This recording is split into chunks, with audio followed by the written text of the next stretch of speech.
السلام علیکم دوستو ساتھیو، میں ہوں آپ کا میزبان سمیع ابراہیم اور آپ دیکھ رہے ہیں سمیع ابراہیم یوٹیوب چینل۔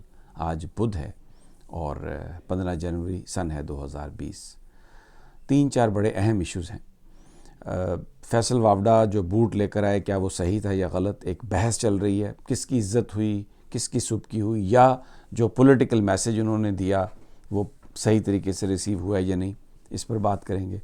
بلاول بھٹو چلے گئے ہیں سعودی عرب، 2 دن انہوں نے بیچ میں ایک اور ملک میں بھی قیام کیا۔ بظاہر کہا جاتا ہے کہ وہ عمرے کے لیے گئے ہیں، لیکن جن چند لوگوں سے ہماری بات ہوئی، آج وہ میں انفارمیشن آپ کے ساتھ شیئر کروں گا، وہ کہتے ہیں یہ ذرا سیاسی عمرہ زیادہ ہے، مذہبی عمرہ تو ہوگا ہی صحیح، لیکن یہ اسے آپ پولیٹیکل عمرہ بھی کہہ سکتے ہیں۔ تو وہ کس قسم کا یہ سیاسی عمرہ ہے، اس پر بات کریں گے، اور پھر سعودی عرب کیوں انہوں نے سلیکٹ کیا اس کے لیے۔ ایک تیسرا جو اہم ایشو ہے وہ یہ ہے کہ اس وقت جو پرائم منسٹر عمران خان کے جو الائز ہیں وہ بظاہر ان سے خفا نظر آتے ہیں یکا یک، آل آف اے سڈن۔ لیکن اگر ہم تھوڑا سا دیکھیں تو ہمیں یہ نظر آتا ہے کہ جب نواز شریف صاحب نے ملک سے باہر جانا تھا، علاج کے لیے ان کی بات ہو رہی تھی، تو ایک مولانا فضل الرحمان دھرنا لے کے آ گئے جس میں پیپلز پارٹی اور نون لیگ شامل تھے، اور نواز شریف صاحب باہر چلے گئے، معاملہ ختم ہو گیا، پلان بی سی سب۔ پھر اب نواز شریف صاحب دوبارہ صحت کا ان کا معاملہ جو ہے، اس میں ان کی جو ضمانت ہے اس پر گورنمنٹ نے تھوڑا سختی دکھائی ہے، تو الائز خفا ہو گئے ہیں۔ یہ سب کیا ہے؟ کیا ان کا آپس میں کوئی ربط ہے؟ کیا اس وقت جو عمران خان صاحب کی حکومت ہے اس پر دباؤ پھر اس لیے ہے کہ آپ نواز شریف صاحب کی جو ضمانت ہے اس میں ایکسٹینشن حکومت کر لے، اور وہ جو ان کی میڈیکل رپورٹس ہے اس کو درست مان لے؟ یہ کون سا مافیا ہے جو اس طرح کی چیزیں کر رہا ہے؟ اور الائز کیا چاہتے ہیں؟ نواز شریف صاحب اور پیپلز پارٹی اور ان کا آپس میں کیا رابطہ ہے؟ اور یہ جو ساری کھچڑی ہے یہ کیا؟ اس پر میں آج کچھ میرے پاس انفارمیشن ہے وہ، اور کچھ انالیسز ہے وہ آپ کے سامنے رکھوں گا۔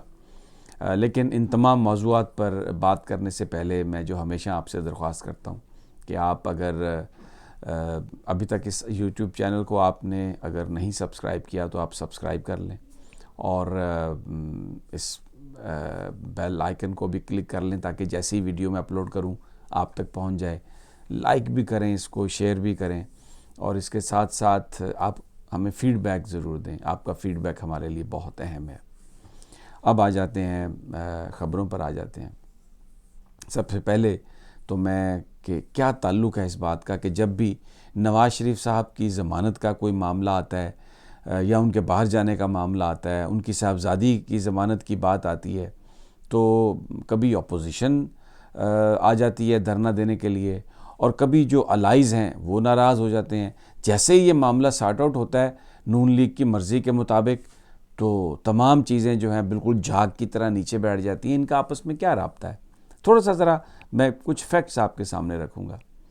جب نواز شریف صاحب جیل میں تھے، سزا بھگت رہے تھے، ان کی بیماری کا ذکر آیا، انہوں نے بڑے کر و فر سے یہ بات کہی کہ میں تو جیل سے ہاسپٹل ہی نہیں جاؤں گا، میری سبکی ہو رہی ہے، میری توہین ہو رہی ہے، اور ہاسپٹل لے جانے آنے کے نام پر یہ بتایا جا رہا ہے جیسے میں کوئی رعایتیں چاہتا ہوں۔ انہوں نے ایک سٹینڈ لیا۔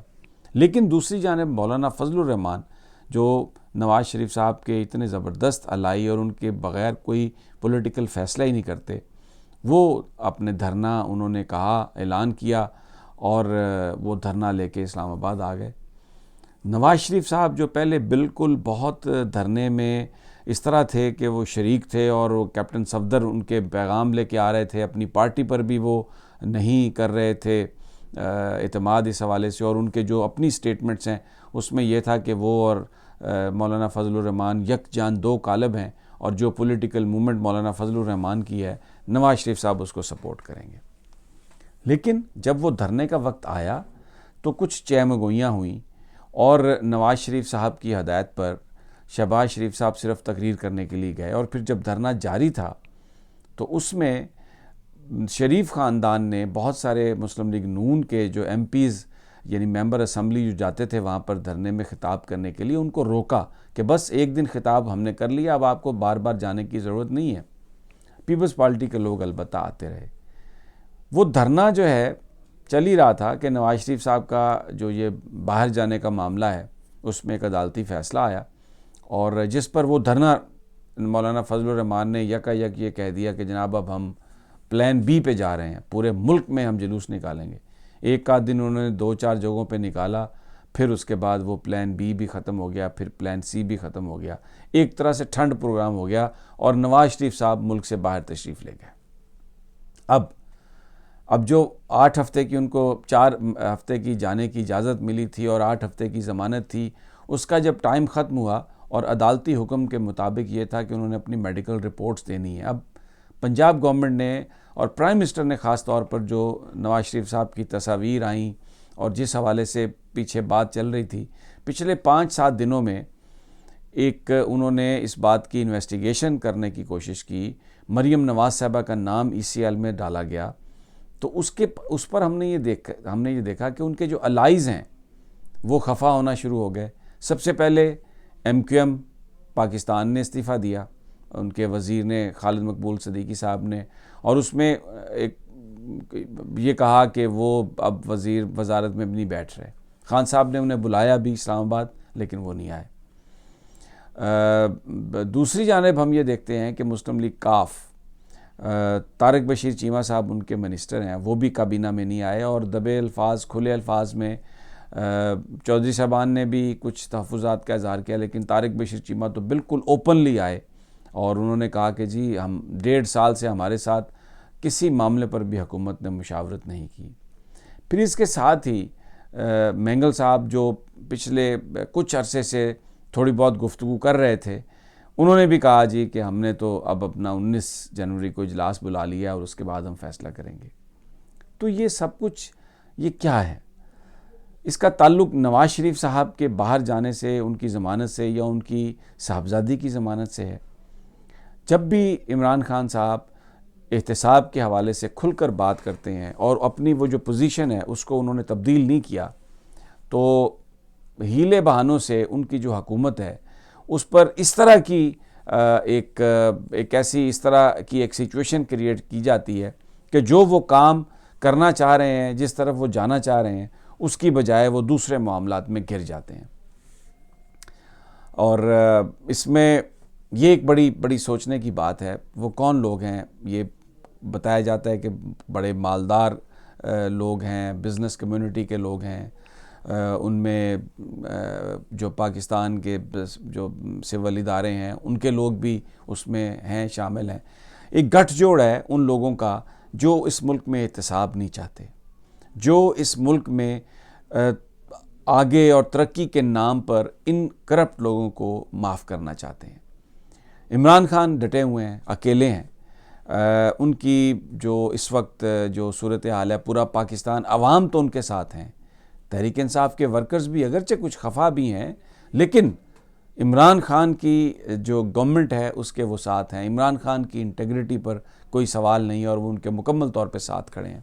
لیکن یہ سب کچھ جو مافیا ہے اندرون خانہ، جن کے تانے بانے ہیں تمام سیاسی جماعتوں میں، بیوروکریسی میں، عدلیہ میں اور اداروں میں ان کے لوگ موجود ہیں، وہ مل کر ایک ایسی سچویشن پیدا کرتے ہیں جس سے عمران خان صاحب کی حکومت کے بارے میں انسرٹینٹی آئے. اور ابھی بھی بظاہر اس کا تعلق لگ رہا ہے کہ جیسے ہی یہ معاملہ سارٹ آؤٹ ہوگا، اگر پنجاب حکومت اس معاملے کو، اگر نواز شریف صاحب کی میڈیکل رپورٹس کو تسلیم کر لیتی ہے اور ان کو مزید باہر رہنے کی اجازت مل جاتی ہے، مریم صاحبہ باہر جانے میں کامیاب ہو جاتی ہیں، تو بہت سارے جو سیاسی مبصرین ہیں اور بہت سارے اہم لوگ جن کی مجھ سے بات ہوئی ہے، وہ یہ کہتے ہیں کہ یہ معاملہ بیٹھ جائے گا، پھر یہ معاملہ ختم ہو جائے گا. اب آتے ہیں فیصل وابڈا والے ایشو پر. وہ ایک بوٹ لے کر آئے. کاشف عباسی صاحب ARY میں شو کرتے ہیں، بڑے زبردست اینکر ہیں، اور چند ان اینکرز میں ہیں جن کے بارے میں لوگ کم اعتراض اٹھاتے ہیں. ان کے اس شو میں انہوں نے بوٹ لا کے یہ کہا کہ نون لیگ نے اور پاکستان پیپلز پارٹی نے بوٹ چاٹ کر ووٹ دیے ہیں، جس پر بڑا کرٹیسزم ہوا. لیکن جو فیصل وابڈا کو جو لوگ جانتے ہیں اور تحریک انصاف کے جو لوگ ہیں، وہ سب یہی کہتے ہیں، اور کہ یہ ایک پولیٹیکل سٹیٹمنٹ ہے کہ نون لیگ اور پیپلز پارٹی ان کی جو سیاسی منافقت ہے اس کو فیصل وافدہ نے ایکسپوز کیا اور کسی حد تک اس بات میں وزن بھی ہے. یعنی جو پیپلز پارٹی ہے وہ عمران خان صاحب کو سلیکٹڈ پرائم منسٹر کہتی ہے، جس کا مطلب یہ تھا کہ جی فوج نے انہیں سلیکٹ کیا اور وہ عوام کے نمائندے نہیں ہیں، وہ فوج کے نمائندے نہیں ہیں، اس لیے عمران خان صاحب قابل عزت نہیں ہے. اور نواز شریف صاحب کا یہ بیانیہ تھا کہ ووٹ کو عزت دو، اور اس کا مطلب یہ تھا کہ جی عوامی مینڈیٹ کو نہیں مانا جاتا، فوج جو ہے وہ انہوں نے سپریم کورٹ کو استعمال کر کے تو ان کو نواز شریف صاحب کو گورنمنٹ سے نکال دیا. اب یہ دونوں جو پولیٹیکل پارٹیز ہیں اس بنیاد پر یہ پولیٹکس کرتی رہی ہیں پچھلا سال ڈیڑھ، لیکن جب یہ جو معاملہ ہوا آرمی چیف کی ایکسٹینشن کا تو انہوں نے آ کے اور ان کو ووٹ دیے. تو جو فیصل وافدہ بوٹ لے کر آئے انہوں نے یہ کہا کہ بیسیکلی اب آپ بتائیں کہ یہ اس بوٹ کو تو آپ چاٹتے ہیں، اس بوٹ کو تو آپ یعنی آپ چاہ رہے ہیں کہ اپوزیشن یہ چاہ رہی ہے کہ وہ پولیٹیکلی جو ہے وہ فوج کو برا بھلا کہہ کر اپنا پولیٹیکل آبجیکٹیو حاصل کرے، اور دوسری جانب حقیقی طور پر اندرون خانہ وہ یہ بات کرتے ہیں. تو جو ایک فوج کے بارے میں، پاکستان کے اداروں کے بارے میں جو ایک ڈبل سٹینڈرڈ ان دونوں پولیٹیکل پارٹیز کا ہے وہ فیصل وافدہ نے ایکسپوز کیا، اور یہ ایک پولیٹیکل سٹیٹمنٹ تھی، یہ ایک پولیٹیکل آپ اسے سٹائر بھی کہہ سکتے ہیں. میں بہت حد تک اس بات سے ایگری کرتا ہوں اور میں متفق ہوں کہ اگر انہوں نے بوٹ لا کے رکھا اور آپ ان سے ان کا بیسیکلی یہ، اب کچھ لوگوں نے یہ کہا کہ اس کا یہ مطلب ہے کہ وہ یہ کہہ رہے ہیں کہ فوج نے پریشر ڈالا. میں بھی جس وقت امیڈیٹلی یہ چیز سامنے آئی ہے تو میں یہ سوچ رہا تھا کہ اگر فیصل وافدہ صاحب یہ نہ کرتے تو اچھا ہوتا، کیونکہ اس وقت پاکستان کی فوج جو ہے وہ تنقید جو بیرونی دنیا ہے، بھارت ہے، اس کی تنقید کا نشانہ بنی ہوئی ہے، اس کے حوالے سے اس کو ایک ٹارگٹ کیا جا رہا ہے. تو اگر آپ ان کو بیچ میں لا کر بھلے نون لیگ اور پیپلز پارٹی کی ایک منافقت کو ایکسپوز کر رہے ہیں، اس میں کوئی شک نہیں، اگر آپ نہ کرتے تو بہتر ہوتا. لیکن اگر یہ بات ہو گئی ہے تو میں حیران ہوں اس بات پہ کہ وہ لوگ فوج کے حوالے سے بات کر رہے ہیں کہ جی یہ تو بڑا فیصل وافدہ نے معاملہ جو ہے وہ ایسا کر دیا ہے. یعنی یہ وہ لوگ ہیں، اب حاصل بزنجو صاحب بھی بات کر رہے ہیں، اب نون لیگ اور پیپلز پارٹی اٹھ کے چلے گئے کہ جناب یہ کیا فوج کی توہین کر رہے ہیں. اب دیکھیں ان دونوں جماعتوں کا بیانیہ کیا تھا. تو یہ ایک مگرمچھ کے آنسو بہانا یا ایک ایسی تنقید کرنا جس پر وہ بلیو ہی نہیں کرتے. اور میرا نہیں خیال کہ فیصل وافدہ کا مقصد کوئی فوج کی تحقیر کرنا یا فوج کو کسی حوالے سے تنقید کا نشانہ بنانا تھا. انہوں نے جو ایک ہپوکریسی ہے ان کی جناب نون لیگ اور پیپلز پارٹی کے لوگوں کی، جو پتہ نہیں کس بات پر سیاست کرتے رہے اور اب کس بات پر آ کے وہ کریڈٹ لینا چاہتے ہیں اور تحریک انصاف کو اس طرح کی باتیں کر رہے ہیں. یہ جو معاملہ ہے مجھے یہ لگتا ہے کہ اس میں وہ جو ان کی طرف سے جو تنقید ہے وہ کوئی اتنی زیادہ اس میں کوئی وزن نہیں ہے. ایک سبجیکٹ میرا رہ گیا ہے، وہ میں اگلی ویڈیو میں آپ سے شیئر کروں گا. میں آپ کو بتاؤں گا کہ بلاول بھٹو جو عمرہ کرنے کے لیے گئے ہیں وہ کوئی بہت بڑی مذہبی شخصیت نہیں ہے. ایک MNA کے ساتھ وہ دبئی میں رکے ہیں، پھر عمرہ کرنے کے لیے گئے ہیں.